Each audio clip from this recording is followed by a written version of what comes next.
নমস্কার আমার ঘরকন্যার ফ্যামিলিকে। আজ কিছু লাল সাদার কালেকশন দেখাবো। তো সর্বপ্রথমে দেখাচ্ছি, যেটা দেখছেন এটা থাকছে কিন্তু আপনাদের বাপ্তার মধ্যে। এটা কিন্তু ঘিচা বাপ্তার মধ্যে আছে শাড়িটা।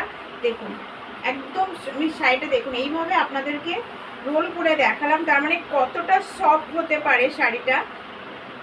এই থাকছে কিন্তু শাড়িটা, অল ওভার শাড়িটা কিন্তু এইভাবে থাকছে। প্রাইস থাকছে 850, প্রাইস থাকছে 850। এগুলো কিন্তু বাপ্তা ঘিচার মধ্যে আছে। এই শাড়িটা কিন্তু দেখুন বাটিক প্যাটার্নের কাজ করা আছে, বাপ্তা ঘিচার মধ্যে কিন্তু শাড়িটা আছে। এই থাকছে আপনাদের বিপি পোর্শন। তবু আমি একবার আপনাদেরকে শাড়িটাকে সুন্দরভাবে কুচি দিয়ে আমি দেখাচ্ছি। ये जो साड़ी मैं दिखा रही हूँ, ये जा रहा है घिचा साड़ी में, बाटिक में है, बहुत सॉफ्ट है, बहुत सुंदर है ये।